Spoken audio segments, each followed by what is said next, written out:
Hi, everyone. Welcome to the next episode of the Bay Street Capital Holdings podcast titled How'd You Do It and Why Should I Care? This series aims to highlight women doing amazing work in various industries. So today we are so lucky to be joined by Genein Letford, keynote speaker and corporate trainer on intercultural creativity at CAFFE Strategies. Hello, Genein. Absolutely lovely to meet you. I am so honored to be here. So let's start with an introduction. I guess, how did you do it and why should I care? Well, what is it, right? And we're just living the dream here. My background is in elementary education. So I was a third grade teacher and a K-5 music teacher for about 15 years and Wow.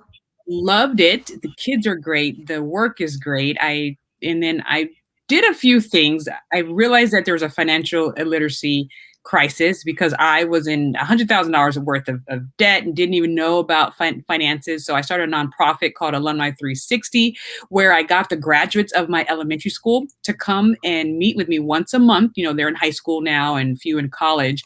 And we Oh. about financial literacy, writing for scholarships, telling your story of purpose and understanding the rules of wealth and money.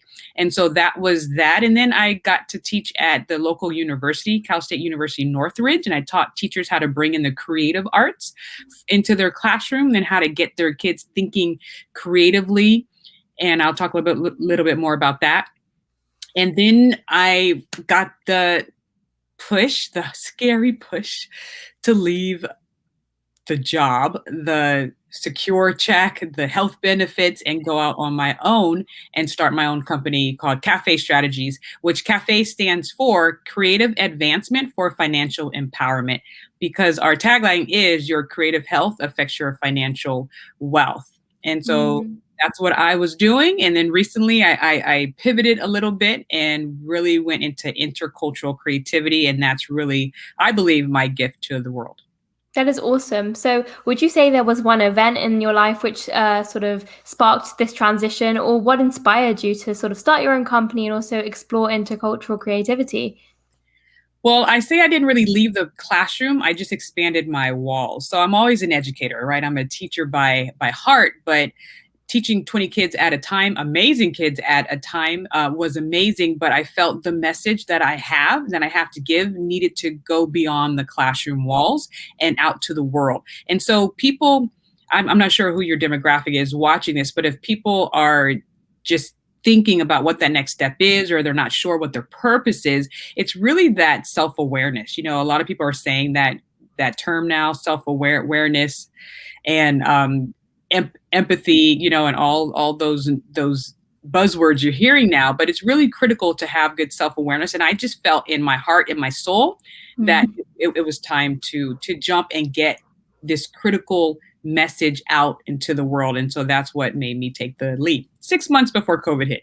Wow, what a big leap, and especially before a pandemic, I'm sure it was a bit scary. Yes. Yes, but it's fear that can be translated into excitement. So Mm. the physical responses for fear and excitement are all actually the same, you know, heart palpitations, sweaty palms, you know, just. And so when you rename the emotion, you have more control. Naming emotions are very, very critical in handling your emotions and making sure your emotions don't handle you. So Yeah. I just renamed it. I'm not, like, when I go out on stage and speak, I'm not fearful to speak. I'm excited to speak. And it really shifts my interaction with the whole experience. Wow, I never thought of emotions in that way. And now that you mention it, excitement and fear are pretty much the same. It's just what you label them. Yes, yes, yeah. So, That is awesome. So, from your transition from an elementary school teacher to starting your own company, what were the best resources along the way for you? you know, they really don't teach you all in high school or junior high and in college the value of your network. You hear it, you know, especially when you're in college, you hear it a little bit more. Oh, your network. And oh my goodness, the pandemic forced me to open up my network. So my research and my books and my training is in creative thinking. And the number one indicator of a highly creative thinker is openness to experience. And the Mm. number one indicator of a highly intercultural competent person, you know, people who can interact with people from different backgrounds, is openness to different types of people. So when the pandemic hit, I really wasn't on Zoom. I jumped on LinkedIn every now and then, but now I like live on LinkedIn. I'm on Zoom and StreamYard all the time. But just the power of connecting. In fact, my first big contract came from someone who saw me, speaking. They didn't even come to the whole LinkedIn event. They just saw a poster of me speaking and reached out. And then we just started talking back and forth. And then she had an opportunity come up and she brought me on board to co-train with her. So I want people to understand that the power of your network is key. That's awesome. And I definitely would second that. And also an idea that your network can be vertical, but it also can be lateral. So you can learn so much from your peers as much from senior people. Yes. Yeah. So it real and below you. They call it reverse mentorship. I'm going to put this in. 1 second. There you go. I hear a small echo, so I want to make sure your sound is okay. But they call it reverse mentorship.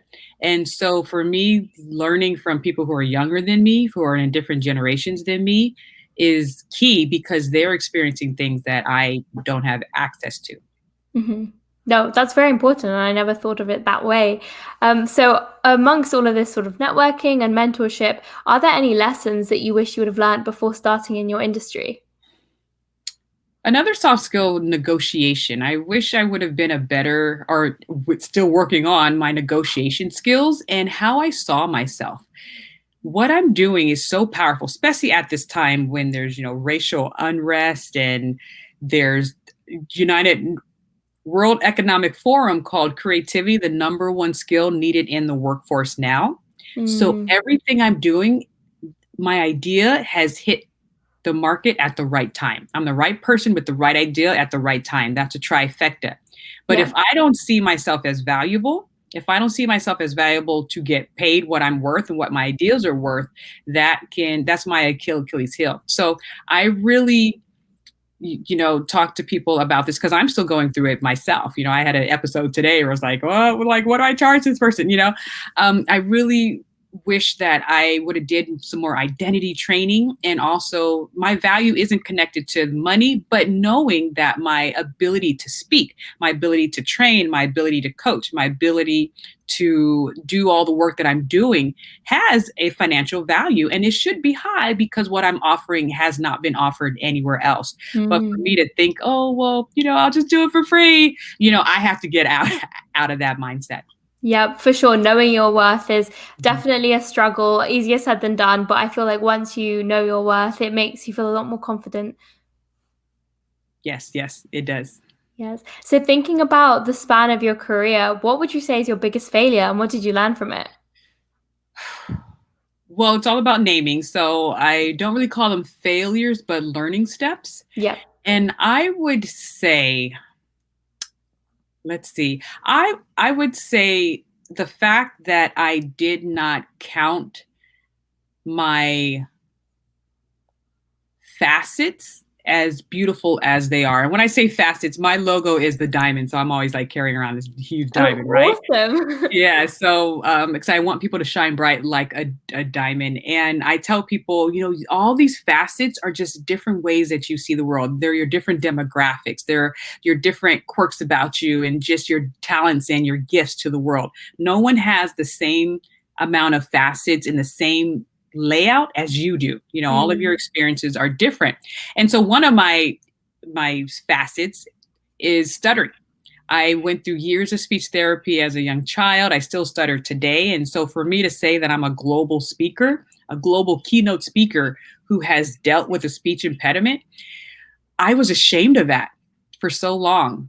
And now I realize it's my superpower. It's the thing that makes me stand out because number one, public speaking is difficult for a lot of people, even if they don't have a speech impediment, correct? And so for someone who does have a speech impediment and those identity issues that come with having a speech impediment, the fact that I was still able to persevere and push through, I wish I would have learned that earlier in life because I really reframed my stutter maybe mid 30s. But had I learned that in high school, I could have wrote about it during scholarships, to get scholarships and to get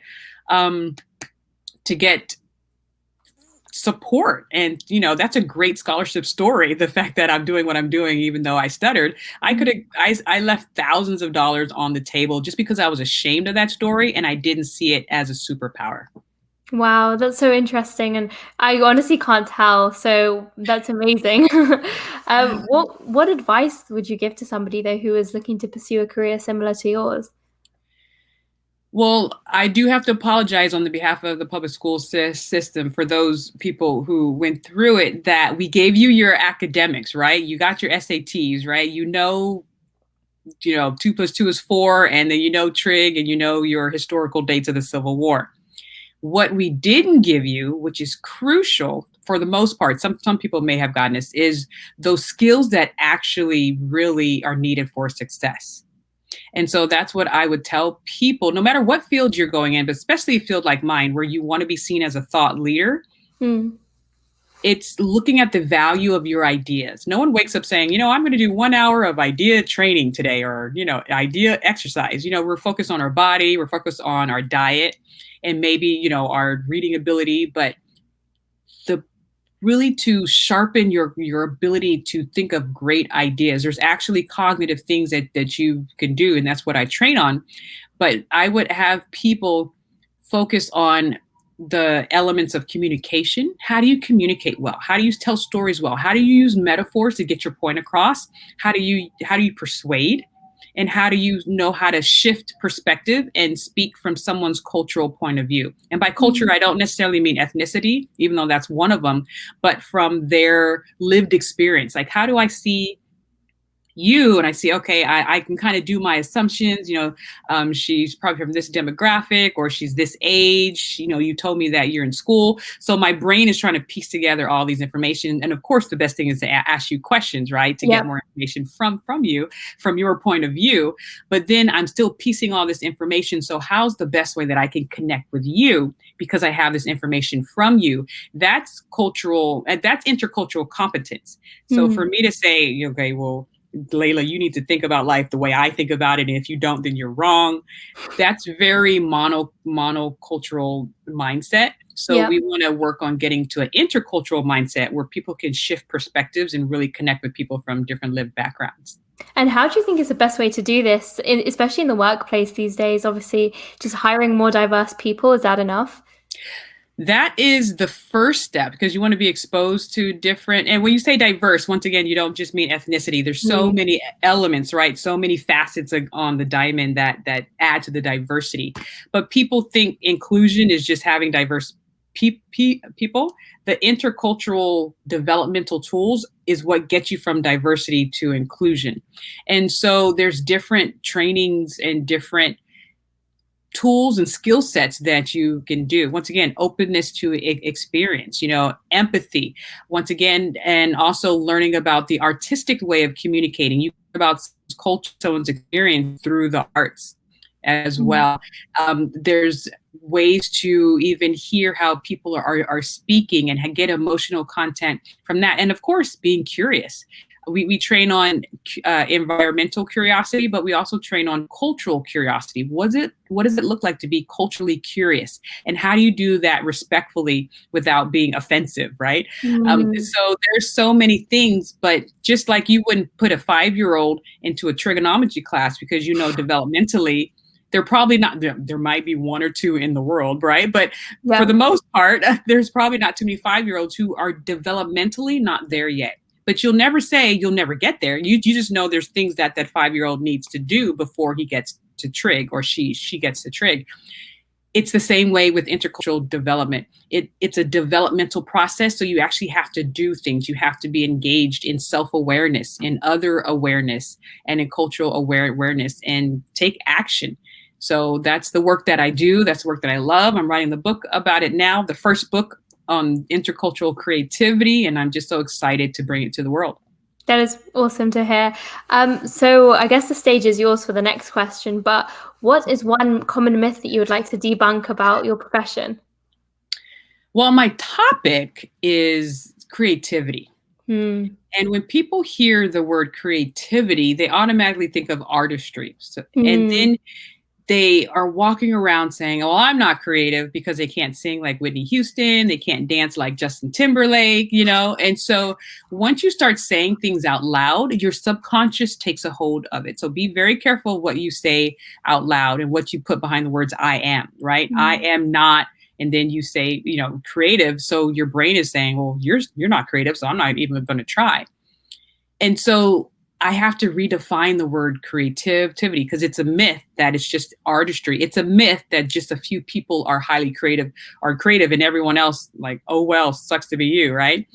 And so I'm saying it's not just artistry. Artistry is a part of it, but it's not just artistry. The new definition of creativity is the process of problem finding and problem solving with relevance, value, and novelty. So your ability to conjure up new ideas.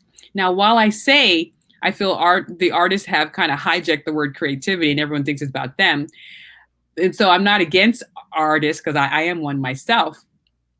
But while creativity is the process of, developing new ideas, artistry is a very important part of that because a background in the arts can enhance your ability to think creatively in non-arts fields, right? So your best entrepreneurs, your best scientists, your best engineers, your best botanists, they have a training in visual arts, painting, music, theater, improvisation. You know how important improvisation class is. Yep. And yeah, those are transferable skills. So someone who knows improvisation can transfer that to the boardroom. Someone who can paint well and see an item and paint it well can transfer that into looking at details with the invention that they're in invention. These are all transferable skills. So when we take the arts away from kids and when kids don't have the opportunity to develop that skill, we're actually taking away methods of communication and methods of creative training for non-creative fields. I mean, for non-artistic fields. Every field is creative. Yes, for sure. And I definitely agree with what you said about what the World Economic Forum said about creativity being the number one skill, because at the end of the day, yeah, you can have the numbers skills, but you need to be creative because no day is the same. You've got to be able to really be flexible. This is true. And it is that adaptability, which is a huge skill and an attribute to have, especially during these times when I don't care who you are, you have to be adaptable, right? Yeah. And just, the research is there. The research is all pushing for everything that I am talking about, speaking about, but sometimes I say it's kind of like moving the Titanic. We know what to do. It's just we're trying to move the Titanic in the right direction, and the iceberg is right there, and we're going to hit it unless we start to shift and pivot faster. For sure. But I'd love to find out more about you as a person. You seem super interesting. So what have you read or listened to recently that's really inspired you? Sure. I am, well, because I have a background in elementary arts, I always have like props, right? Yeah. This is the brain, in case you have an audio version and someone can't see me, but this is the brain. I have a model version of the brain, and I love knowledge. I love how the brain works. So what I'm reading right now, it's a book called The Leader's Brain by Michael Platt. He's the neuroscientist out of the Wharton School, the Wharton Business School over at Penn State. And it just really goes into what's going on in your brain when you're trying to connect with other people, even over Zoom. What's going on in your brain when you want to be a leader and you have to learn how to lead people who have different backgrounds? What's going on in your brain when you need to make decisions? So there's chemicals. Like I can look at your pupils if I have the right tools and see how creative you are by how big your pupils are at their resting state. Oh, wow. That is fascinating. So check out this book. I believe this should be mandatory reading for anyone who works with people. If you work with machines or by yourself, don't worry about it. But if you're working at least with one person, you need to know what's going on under the hood. Another part about me, I love to karaoke sing. Like I said, our artistry is important to me. Creativity is a lot more than just artistry, but artistry is a big part of my life. So I sing, and I found out that I don't stutter when I sing. I've discovered that really long ago. So I would sing a lot more because I never had to deal with my stutter. And for some reason, people who stutter, especially people who stutter really, really bad, they don't stutter when they sing. I don't know, but and then I've been in music, and we did theater. I'm very animated, right? I bring things to life. But working with children, you have to be at a certain level of enthusiasm. You can't be like Bueller. Agreed. But it transferred to working in the corporate world as well, because who wants to sit and watch someone, lecture in a boring way for 2 hours? I know I don't. For sure, for sure. My next question to you would be, who are 3 people in your life who have been the most influential to you? Well, I'm pretty sure you might get this answer a lot, but for me, the first one is my mother. And I say that I'm not the inventor of intercultural creativity. She is, because she gave us a home, a culture. A home is just a culture. A culture just means a group of people within systems and values and beliefs. So you can have like a soccer mom culture, right? Or the football culture. But she created a culture in our home of intercultural creativity. She had us around people from different lived backgrounds. She had us traveling like to Niagara Falls, and we were like, single parent home, not a lot of money, but she somehow made it work because she knew openness to experience was a key driver of our creativity and our learning processes. It's one thing to read about the White House and Niagara Falls and the lakes of Canada in a book. It's another thing to stand there. And it's another thing to really experience it with your whole self, all of your senses. She really believed in multi-sensory learning, not just from reading in a book. And I love books, but if she had the opportunity to open up learning through all of our senses, she took it. And the stories we have, they're hilarious. So she's the first person. Another person is Abraham Lincoln. I mean, in my classroom, I had a whole wall dedicated to him. Interesting.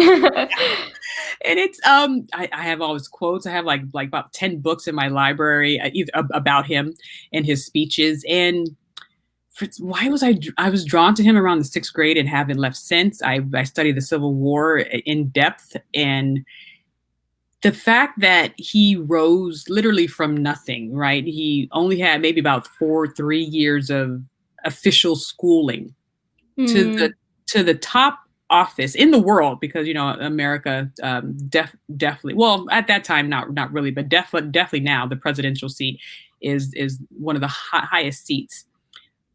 Just his perseverance and his ability, here's the key, his ability to have a team of rivals, meaning he didn't get people on his team that thought like, all thought like him. It was his entourage and his yes men team. He didn't do that. He got people on his team that would speak up if they didn't agree.